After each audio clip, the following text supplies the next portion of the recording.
Well, so we have a couple of your messages on WhatsApp, and so we want to read a couple of them. And this one says, "Good morning, Roland. I will keep on sending these messages. I'm reading them now until they are read." And that's from Ayi Gogo Stephen in Chiana. He's saying the leadership of labor unions should not force us to believe that their mouths were oiled during the meeting with government last week, Thursday. See the noise they were making prior to the meeting, but after the meeting, what they only say is that there's been an improvement. We'll give them the last opportunity today as they meet again with their membership. We'll see how that goes. And this one also, anybody can bring him or herself out as a leader in the Andani Gate and speak to gain sympathy from government. The eminent chiefs would be blamed if any unfortunate incident happens in Dagbon, because if you're not mediating, you don't have to pamper one side. And that's a good morning from somebody who hasn't sent his name. And we also have this one from Edie, who has given us this very message from Yendi. And we know that that definitely will be on the Dagbon crisis. He's talking about, "Good morning. I want to use the platform to appeal to the media to always address issues of Dagbon as a kingdom, but not as a traditional area. But also add your prayers for us to get peace." And that's from Idi from Dagbon. And please, Ghanaians are not ready to give MPP the political power in this country because they cannot handle their own home affairs, let alone the state as well. JM, go high, greetings to... And that's from Morocco, who is giving us this very message from Sefri Bodi. I also wanted to say hi to his MP as well, Samson Ahi. This one from Michael Amini, who is giving us this very message from the United Kingdom. I want to read it. It's always very long, but Samson, I keep telling you that you just have to make your messages short. You sent this one yesterday, you're sending it today again. Why are Ghanaian journalists and media pampering and wasting airtime on these political opportunities? Ayarika, there are more serious issues that Ghanaians are going through. Okay, you're talking about Hassan Ayariga there, and then we read a couple of them. It says, "Roland, you look good, thank you. May Allah save us from wicked leaders in Dagbon." And that's from Gafaru Vitin. And then we'll read the last one, and we'll call it a morning. It's a "Hi, Roland, welcome back." And that's from James from Bezwa. And now we have to look at what the stories are. They've been summarized as far as what the stories have been on the front and back page of the newspapers on Major Online, the main news portal we tend to look at. So we go up, we scroll up, and then we look at what the stories are on the front page of this newspaper. Okay, it says, "Wild customers raid DKM, and customers of distress DKM Financial Services in Sunyang, the Bunafo regional capital, on Monday ransacked the headquarters of the company and removed office equipment and all movable items to defray their lost deposits." British High Commission clarifies bloated register, and the British High Commission in Accra has refuted claims in the media that government has acknowledged that Ghana's voters register is bloated by at least 10%.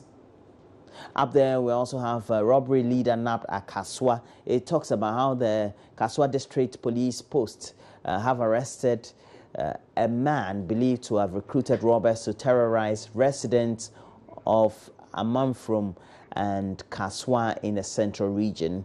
And it also talks about Labour still adamant, insists government must withdraw energy sector levy bill. You go up, it talks about Tuesday's meeting between organized Labour and government is likely to end in a deadlock because Labour has apparently unanimously agreed that the energy sector levy bill must be withdrawn at all costs, something government has also said is quite impossible. We'll see how that goes after today's meeting ends. And then we have 3 now for fake passport, visa fraud, and we also have PRs orders, ECG to correct metering and billing anomalies. At least that will come to be a respite to a lot more of us consumers as well. And we know that many of you have been sending a lot more messages on that. We have this one from, this one's coming from Mohammed Gongo, who is giving us this very message from Nasia, who says that my ECG bills just keep going up. I do understand your concerns, Mohammed from Nasia. And you go up, it says MVTI trainers lack skills. Please, you have to go up for me.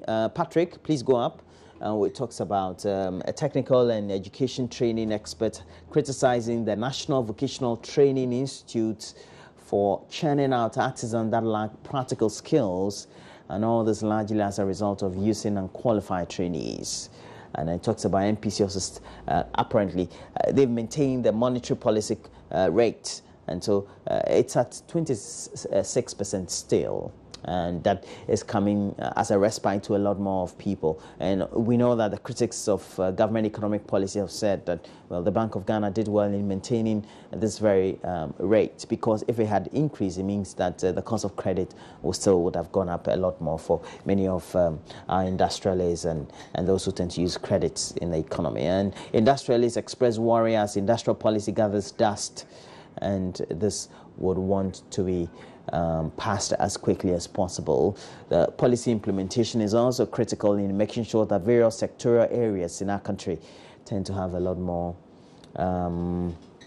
issues resolved for them. On the page City FM Online, we have a lot more of the stories. GS blames partners for a lot more of the things, and then we also have pneumococcal meningitis not yet in Ashanti region, and petition against Ndogbe will protect the presidency, it stirs.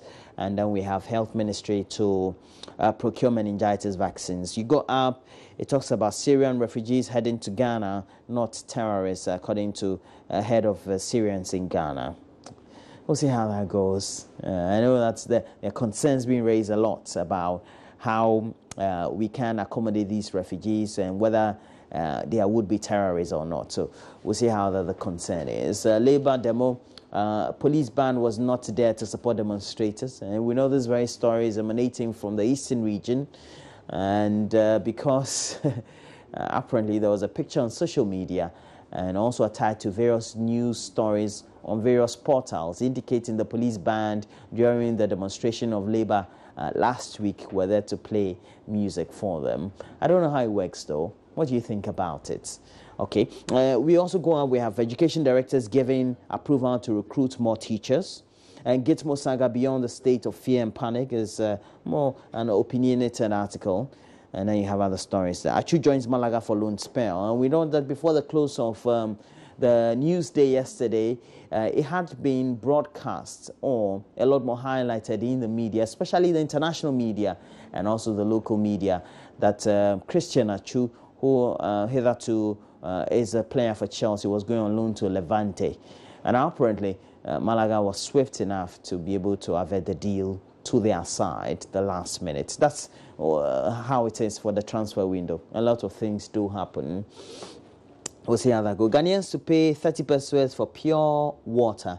And yesterday I was calling it the way we tend to call it in street parlance, pure water. So we'll see how that goes. It says price could further increase. And it's all because the prices of the utilities have increased. It also means ultimately once water has increased and also tariffs on electricity have increased, all these have got marginal effects on pricing of the product as well, because even the raw material that you use, water, and the packaging rubber or the plastics and the printing houses also have to use electricity. And so if you look at the economics of it, that's how it goes. So for all those of us worried about pricing, it means that we could have a lot more effect as far as on other products that are also manufactured in our country and that are also sold in Ghana. We'll see how it goes. On the BBC, we go to the Africa page straight away. It's not loading adequately. We'll wait when it loads. We'll try again. It's just technology. Technology happens. Patrick, let's go there again and see whether it's loaded. We'll try do a reload if we're not able to do. As always, we have a couple of your messages coming through, and so we'll try and read a couple of them. And this one says, Roland, where's Mamavi? Mamavi is a bit indisposed this morning. I'll be holding the fort till now. He said, you look good. Thank you very much. Thanks for the suit as well. And that's from Seiram Ebenezer Wajoli from Aflau. I'm believing that you bought the suit for me, but try and get me one from Luma. Okay. And it says, we're all crying for peace at Yendi, but we're also insisting that justice be done. Peace is not the absence of war, but the presence of justice. I love this one. And it's from Seiram Ebenezer Wajoli from Aflau. And let me just also read this one. It says, government is not fair to the School of Hygiene graduates because for the past 5 years, they've not been paid their allowances and still they've not gotten absorbed into the health sector. That's true. And we also have this one. It says, this one is from Mohammed Astro from Damango. And he said the people of Dagbon need to learn from other tribes. And I actually like your presentation. Oh, thank you very much. Mohammed, thank you very much. And then we have this one. Please, I want to know from the library board when the whole library will be completed after its commencement some 12 years ago. It means that the project has stalled. We're reaching out to the Ghana Library Board. Please try and go and complete the library project you started in Ho, the Volta Regional Capital, that has been left uncompleted. Okay, so we have this one from Avula Apolata at Akuse. It says, Roland, please, anytime Amavi absent herself from this show, her salary must be deducted. I'll tell that to Kwesi Chum, who is the boss of this very institution. And so, Mama, whoever you are, today we're going to deduct. I absented myself for the whole of last week.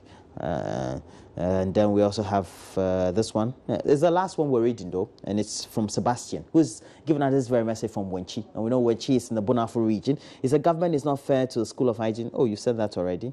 It's repeating something twice. And it says, let me just read this one. An investor with DKM secures a court order in Wa to confiscate fixed assets of DKM for failing to pay its deposits.